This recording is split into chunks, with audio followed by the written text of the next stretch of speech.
And that often the most successful businesses can be businesses you never thought you would be interested in, and that when you tell somebody else that what you do, it's not going to be very sexy, right?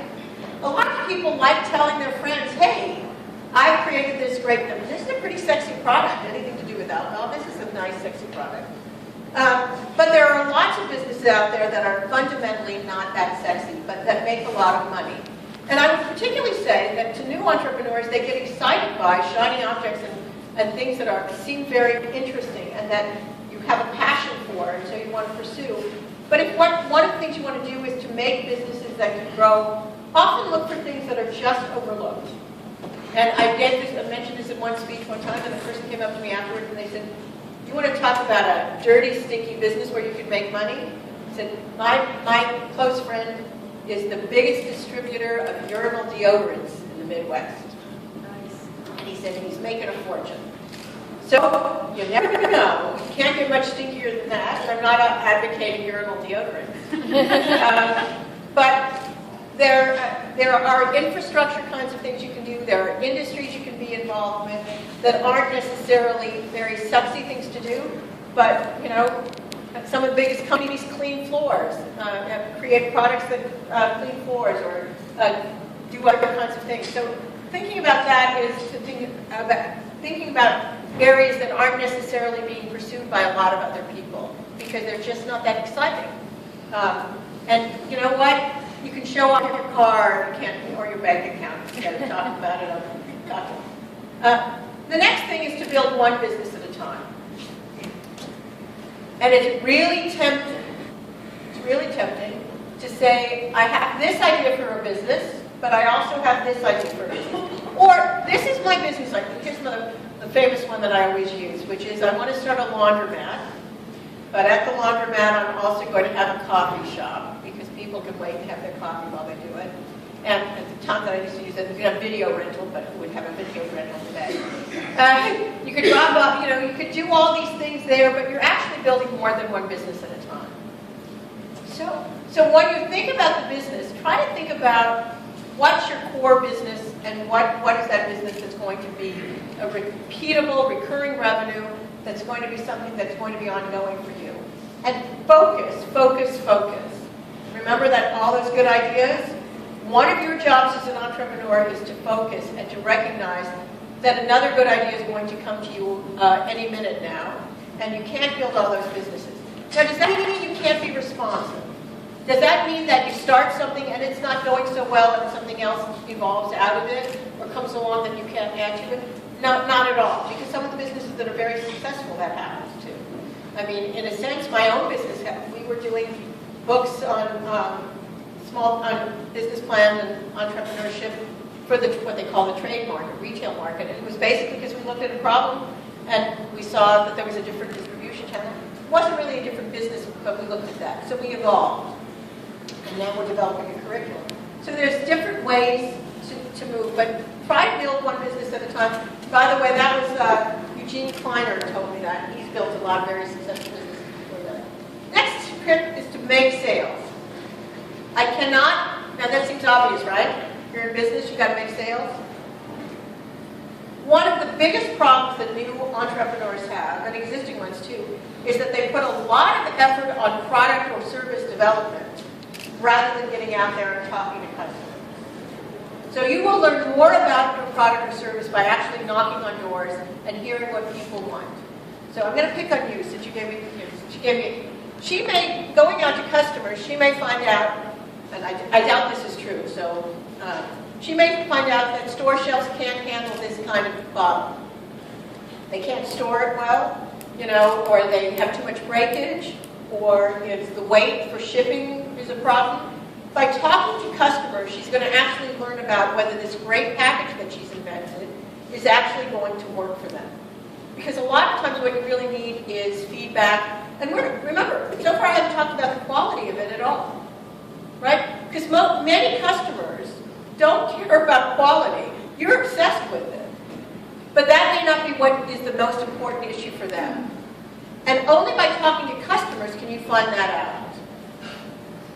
And so get out there and make sales. There's another reason to go out there and make sales. The absolute best way to fund your business is through sales. Forget equity, forget debt. Customers, cash flow is a great way to fund your business growth. Now, you can only fund so much, and that's bootstrapping it, but it sure helps. The more money you can get in your bank account, the less equity you have to give up, or the less debt you have to take on.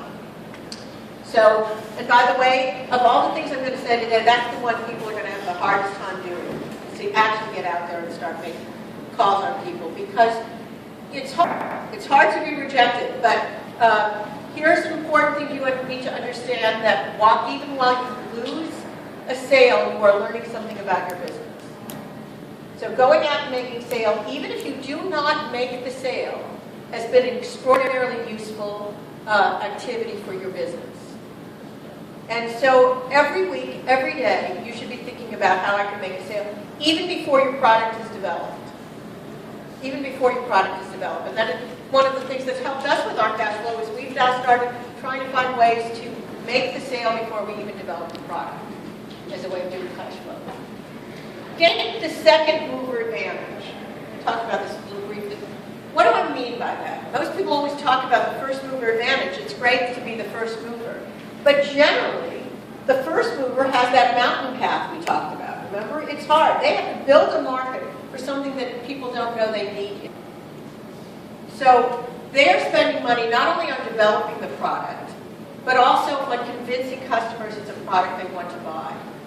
So one great way to start to think about a company is to look around at somebody who's doing something that there's a need for, that they're starting to gain traction, but they're not doing it as well as you could do it, and that you can improve on it. So finding a second mover advantage, finding a way to improve on something that other people have done. For example, like in Facebook. Anybody remember Friendster, MySpace? Facebook was hardly the first social media group out there. There were plenty of, I have some old MP3 players in my drawer somewhere. I got to take them and throw them away. I mean, that wasn't the first time that they ever did that. Most of the things that you think of, and many of the things that you have probably in your home or in your pocket, people were not the first inventor. Seize opportunities when they come along, but don't be too distracted by them. You have to recognize, if you have a business plan and a strategy, you know when an opportunity comes along, if that's an opportunity or distraction. But the time to take the targets is when they're being passed. So if an opportunity comes along, take a chance to go for it, and that means being open to it. And that often means moving outside your comfort zone. And that goes back to what I was saying, not go for the gold, not for the glamour. You have to move outside your comfort zone. It's really easy to be a one-person or a business working in your pajamas all day. That's as comfortable as you can get. And you can maybe make a living at it. But to grow your business and to get it to the next level, you're going to have to get out of your pajamas. At some point, you're going to have to do that. All right, the next thing I'd like to say is this is something I really want to focus on for smaller businesses as well. And I think it's a key to success. And that is the importance of choosing a niche, finding a niche and sticking to it. Because you can own a niche, even being relatively small. You can grow a business, you can charge more money, you can become an expert, you can move outside your geographical market. And that's really important when your geographical market is not as vibrant as you'd like it to be. By owning a niche, particularly perhaps an industry niche, you can move outside your area. And the example I give of having a niche is I was asked to speak in Chicago to a group of small business advisors after the Enron debacle. I don't remember Enron in the debacle, but one of the aspects of Enron that came about is that Arthur Andersen was their accounting firm, and when Enron went down, Arthur Andersen went down also. And suddenly, they were based in Chicago, and suddenly there were a few thousand accountants who were all looking for work or needed to start businesses. And when I counseled them, I said, look, what you should do is try to help them each find a niche. Because if you are an accountant specializing in veterinary offices, you could serve veterinary offices all over the country, and there's not 2,000 other people competing with you. You maybe have 3 or 4, and maybe none. So I said this as an example, and a year later I was speaking in Jackson, Mississippi, and I met somebody from an accounting firm who specialized in optometry offices. And they had, from Jackson, Mississippi, they had a nationwide practice. And I said, well, how did you get into it? He said, the head accountant played tennis with an optometrist. That's how they chose their niche. But by focusing on it, they realized that they could become a specialist. And I said, was there anything really special about an accountant for optometrists? He said, well, they have a little retail operation, most services don't. But otherwise, any accountant could learn to specialize in this in a week. So what they did was, by focusing and having a specialty, they could go outside their market, they could be seen as the industry leader, they could have almost no competition. They had a built-in marketing plan. I'm sure he has a booth at the National Optometrist Association every year. So think about how you can focus on a market as well. Another strategy, and this is one that I've done, is to productize your business. So remember I was telling you I was a consultant for a number of years. I was doing business plan consulting. And instead, I turned my consulting into a product. And now other people sell me instead of me selling me. Right? So while I'm here today, books are being sold and income is coming to me. And I could also be on a beach. So the idea is to take you out of it, and especially in small consulting businesses or stall startups, a lot of it is too much about the founder. The other thing in terms of a strategy is to try to come up with ways to turn your product or service into a subscription. It's the holy grail now. The reason cloud businesses are exploding is because now instead of me buying software one time, I buy it every month. And it works for me because I'm buying it at a little tiny price and getting just what I need, and it's always upgraded. But it also works for the provider because they have a monthly income that they can count on. So look for ways where it's not just, software. Are there ways that whatever it is you do, your house cleaning, and somebody buys a year's worth of service, and so it's a month at a time, they do it. Haircuts. Any kind of service business, any kind of product, think of ways that you could sell it on a continuing basis because recurring revenue is critical for long-term success.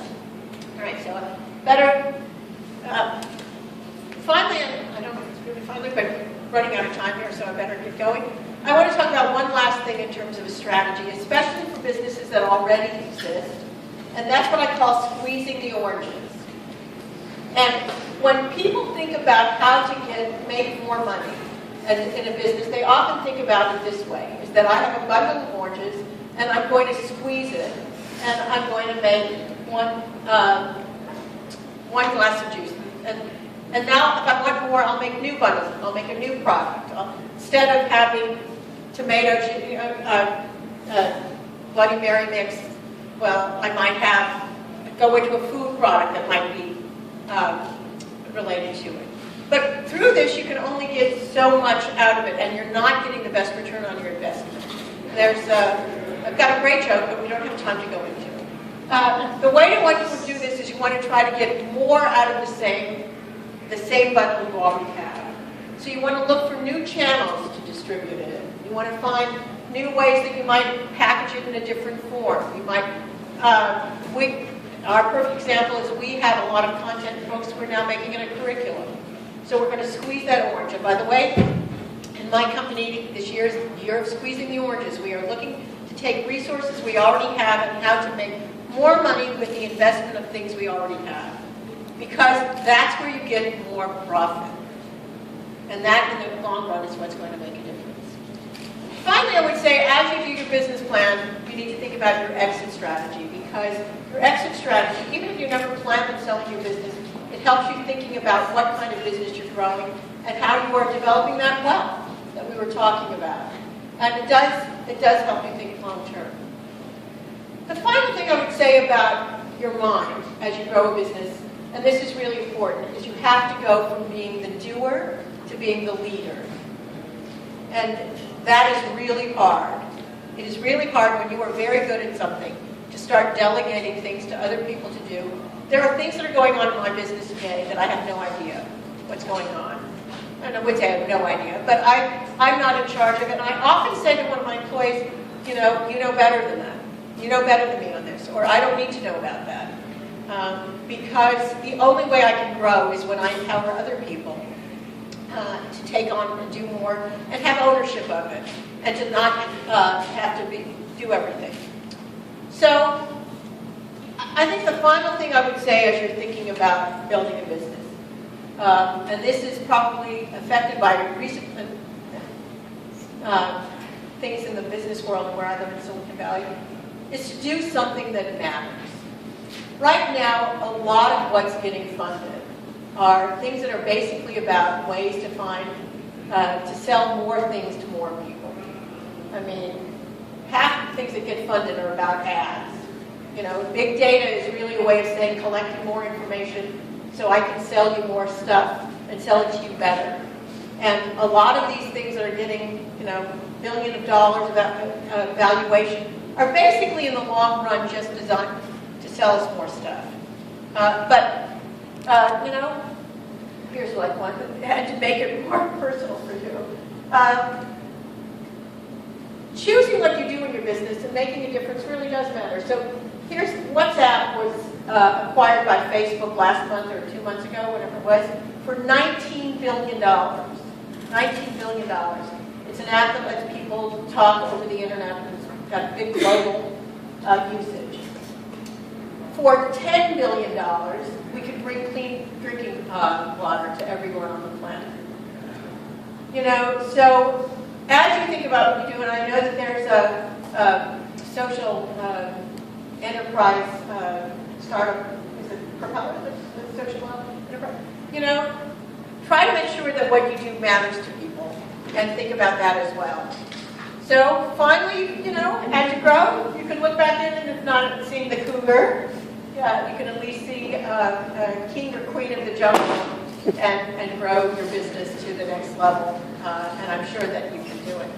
So are there questions? But we don't have too much time, but let me see if I can answer some questions for you. Can we hear the joke? All right, you want to hear the joke? All right, so, bear with me. A Texan, oil man, maybe a Louisiana oil man if you want, goes into a cafe, a little diner in New York City, and he overhears, he says to the waitress, he said, "Do you have any fresh orange juice?" And the waitress says, "No, we don't." She says, "Well, do you have any oranges?" He said, "Yes." She said, "Yes, we do." He said, "Bring me 3 oranges, a knife, and a glass." So the waitress brings over 3 oranges, a knife, and 1 glass. And he cuts the first one, squeezes it into the glass, and fills it 1/3 of the way through. Takes the next orange, squeezes it up 2/3 full. Takes the last one and fills it all the way up to the top. And the waitress says, "My, that's very impressive. Can I ask what you do that you're so strong?" And she says, "Well, I haul oil in the oil fields." Well, the next table is a little old shrunken man. He's not very big and he's not very strong. And he says, "Well, fresh orange juice is good too." So he calls over the waitress and he says, "Could you bring me an orange in 3 glasses?" So she does, and he takes the orange, cuts it, squeezes the first glass full. Then the second glass with the same orange, and the third glass with the very same orange. She's astonished. She said, "That's really impressive. Can I ask, what do you do?" And he says, "I work for the IRS."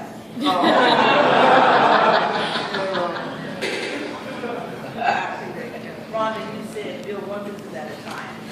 When do you leap into the next business? At what point do you suggest? So the question is when you build one business at a time, or when you move into the next business.